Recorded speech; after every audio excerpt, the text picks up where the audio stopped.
नवरात्र के समय होने वाला कन्या पूजन, कुमारिका पूजन माता जी को इतना प्रिय है कि इसके बिना नवरात्र में की गई सभी प्रकार की पूजा, व्रत, हवन, साधना को अधूरा माना गया है। इसका अपने आप में एक बहुत बड़ा महत्व है और क्योंकि इसका इतना बड़ा महत्व है तो उसको सही विधि से करना भी आवश्यक है। आप सब लोग कन्या पूजन करते हैं, पर कन्या पूजन के लिए हमें कुछ विशिष्ट बातों का ध्यान रखने की ज़रूरत है जो शास्त्र सम्मत है। सबसे पहले कि हम कन्या पूजन के लिए आयु की बालिकाओं की देखें तो 2 वर्ष से लेकर के 10 वर्ष तक की कन्याओं का हमें पूजन करना चाहिए कन्या पूजन में। फिर ये कन्याएं कौन हों? तो कन्याएं चारों वर्ण की होनी चाहिए, ब्राह्मण, क्षत्रिय, वैश्य और शूद्र।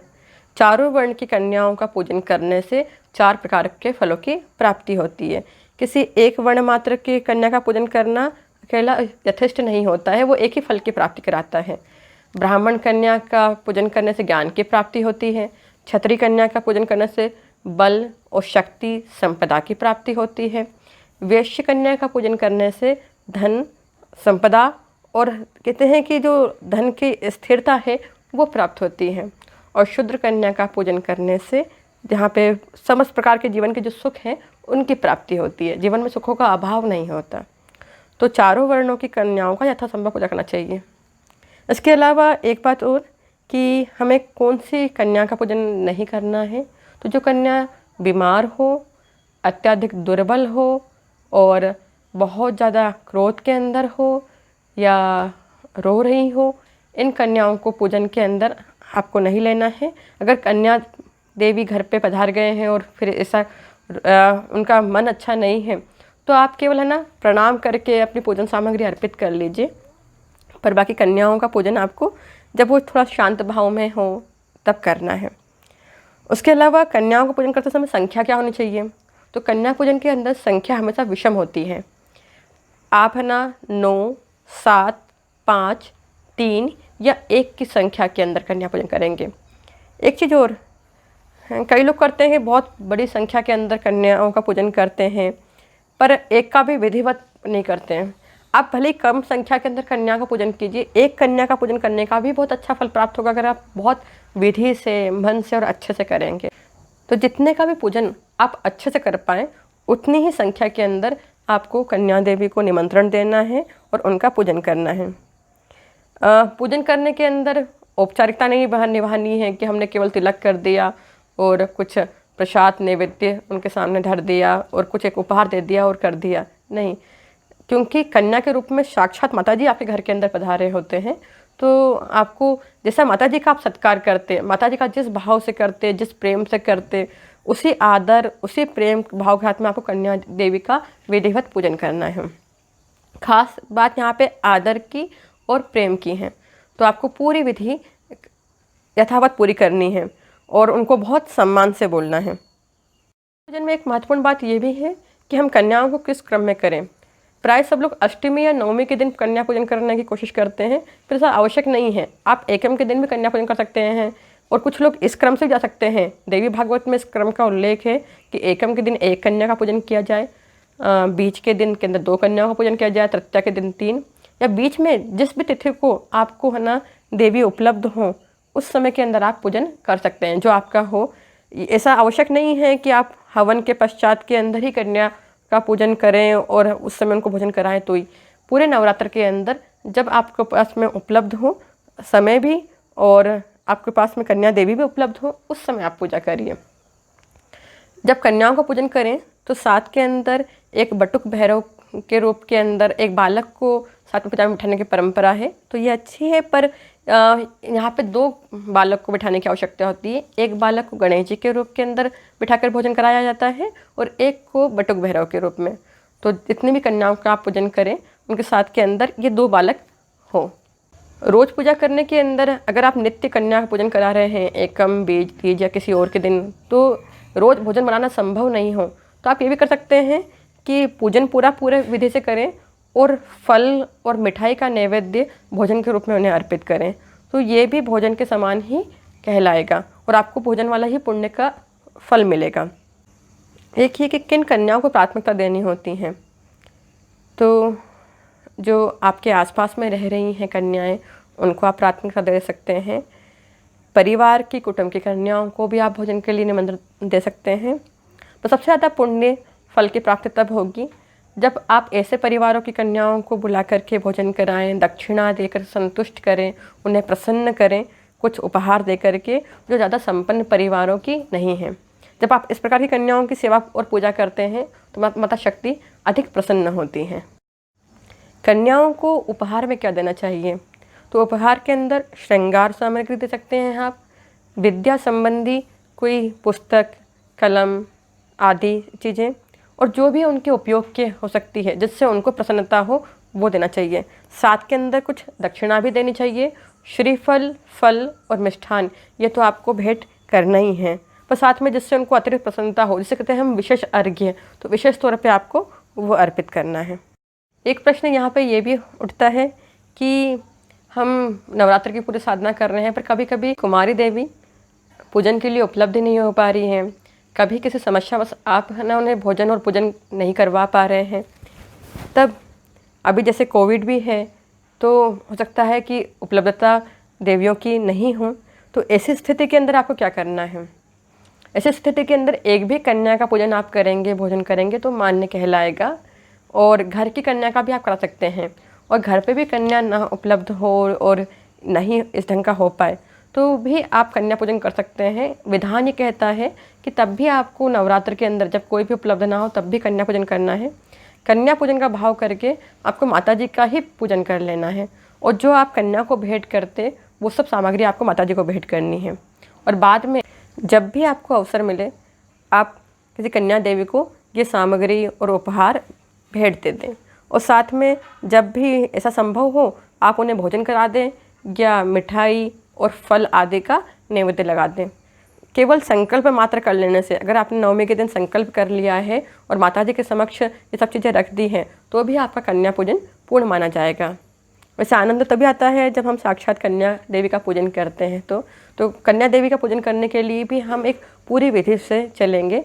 वो विधि जिनसे देवी की पूजा होती है उसी विधि से पूर्णतः कन्या देवी की पूजा होगी। तो आपको पूरे विधान से कन्या पूजन कैसा होता है ये बता रहे हैं। जिस प्रकार से भी आपसे संभव हो वैसा करके कर लीजिए। जब भी कन्याएं घर के अंदर पधारें आपको निमंत्रण दे करके उनको करना है। जब निमंत्रण देने के लिए जाएं तो कन्या देवी को भी आदरपूर्वक बोले, केवल माता पिता को ना बोले, कन्या देवी को भी आपको निमंत्रण देना है। और जब वो घर में आए तो उन्हें कभी भी नीचे मत बिठाइए, उन्हें आसन के ऊपर, चौकी के ऊपर विराजमान कराइए। आप एक एक, अगर आपके घर में एक ही चौकी है तो आप एक एक करके एक एक कन्या देवी का पूजन कर सकते हैं चौकी के ऊपर। और जितना आप सरलता से अच्छे से पूजा कर सके उतनी कन्या देवियों को आपको निमंत्रण देना है। कन्या देवी का पूजन करते समय के भी मंत्रों के साथ में पूजा होती है, तो जिनको देवी के मंत्र आते हैं वो उन मंत्रों के साथ के अंदर पूजा कर सकते हैं। अगर आपके पास कोई भी मंत्र नहीं होता है या याद नहीं है, कठिन लग रहे हैं, तो आप कम कुमारिकाए नमः इस मंत्र के साथ में भी कन्या देवी का पूजन कर सकते हैं। कन्या देवी का दुर्गा देवी के रूप में पूजा कर सकते हैं, तो आप दुर्गा देवी नमः कह के हर चीज़ माता जी को अर्पित कर सकते हैं। और अगर आपकी कोई इष्ट देवी हैं जिनका आप साधना करते हैं, जो ज़्यादा आपको प्रिय स्वरूप है माता जी का, तो माता जी के उस स्वरूप का नाम लेकर के भी और नमः बोल करके आप पूजा की हर सामग्री कन्या देवी को अर्पित कर सकते हैं। और पूजन विधि अभी जो मैं बताने वाली हूँ तो इसको यथासंभव जैसे आपसे हो सके उतनी पूरी करिए, और अगर नहीं पूरी कर पाएँ, जितनी हो पाए तो वो भगवती की इच्छा है, आप भगवती की इच्छा को स्वीकार कीजिए और जितनी सरलता से आपसे हो श्रद्धापूर्वक भक्ति से कन्या देवी की पूजा इस विधि से करिए। इससे आपको पूर्ण लाभ भी मिलेगा और शास्त्रोक्त पद्धति से कन्या देवी का पूजन होगा। कुमारिका देवी के पूजन के लिए उन्हें आसन में विराजमान करिए और उनके चरणों को एक चौकी के ऊपर धारण करवाइए। उसके पश्चात पूजा करने वाला स्वयं को पहले पवित्र करें। तो बाएं हाथ में जल लेकर के दाएं हाथ से मृग मुद्रा बना करके स्वयं पर, पूजा सामग्री पर, आसन पर जल का प्रोक्षण कर लें, स्वयं को तिलक लगा लें। उसके पश्चात में 3 बार आचमन कर लें।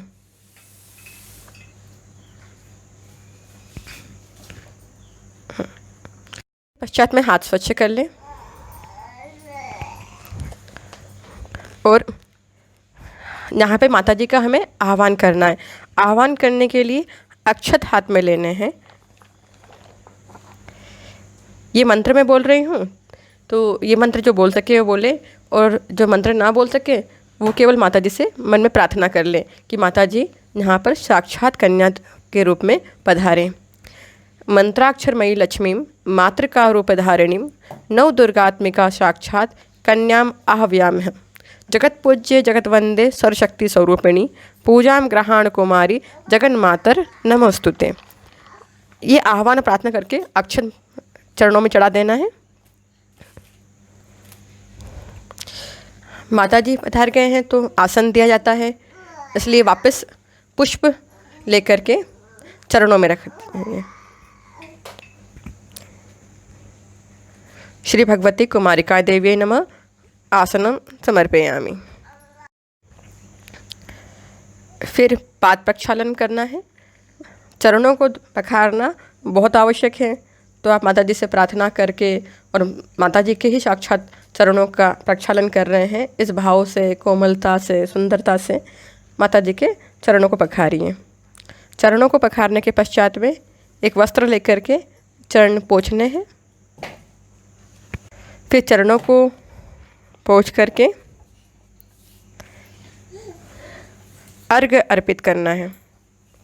अर्घ्य के लिए आचमनी में जल लेना है और उसमें थोड़े अक्षत और पुष्प अर्पित करना है और माता जी के चरणों में अर्घ्य चढ़ा देना है। उसके पश्चात में माता जी का स्नान होता है, तो यहाँ केवल पुष्प जल में भिगो करके आप मन के अंदर माता जी का स्नान करा रहे हैं, भावना करके जल के छींटे चरणों पर और माता जी के ऊपर देने हैं। फिर माता जी को आचमन के लिए जल अर्पित करें और उन्हें जल पिलाएं।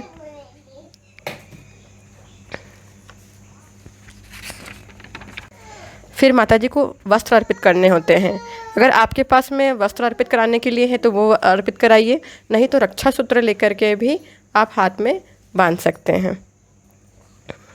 वस्त्र के पश्चात में चंदन, हल्दी, कुमकुम आदि पदार्थों से माता जी का तिलक करें। फिर आपके पास में कोई आभूषण है तो वो आभूषण माता जी को धारण करा दीजिए, और अगर आभूषण नहीं है तो पुष्प अर्पित कीजिए। पुष्पमाला भी धारण कर सकते हैं। और इस समय कोई भी श्रृंगार सामग्री जो आप उपहार में लेके आए हैं वो यहाँ पर चढ़ेगी।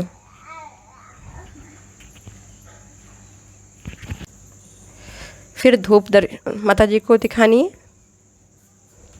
धूप के पश्चात में दीपक। आपको ये सब करते हुए ध्यान रखना है कि आप कुमारिका देवी ज़्यादा वो भी नहीं हो, सरलता से करवा लें, प्रसन्न भाव से ले लें। तो धूप दीप के बाद में नैवेद्य अर्पित किया जाता है। फिर नैवेद्य के रूप में माता जी को भोजन अर्पित करना है। अगर संभव हो तो 5 ग्रास आप अपने हाथ से माता जी को ग्रहण कराइए, और अगर उनको अनुकूल नहीं है तो उन्हें अपने हाथ से उनको करने दीजिए।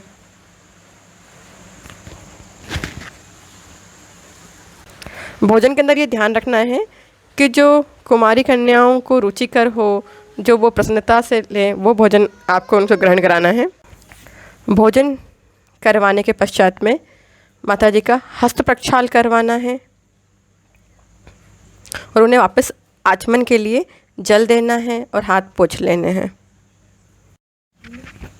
फिर उन्हें पीने के लिए जल अर्पित करना है। फिर नैवेद्य के साथ में ऋतुफल अर्पित किया जाता है, तो एक फल को आप अर्पित करेंगे।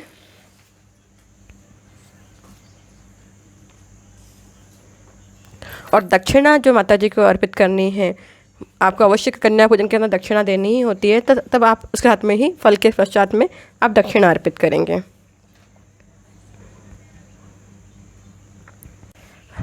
फल के पश्चात में आरती करनी है, और आरती वृत्तुलाकार गोल घुमा कर के आपको आरती करनी है। 5 बार न्यूनतम, अधिकतम 11 बार आप आरती करेंगे। चरणों की, मुख की, इनकी आरती करनी है। आरती के पश्चात पुष्प से माता जी को आरती दे देंगे। पुष्प से आरती करने के पश्चात में अगर संभव है तो आप खड़े होकर के प्रदक्षिणा कर लीजिए माता जी की, और नहीं तो ऐसे ही हाथ जोड़ के प्रणाम कर लीजिए, मन में प्रदक्षिणा का भाव कर लीजिए।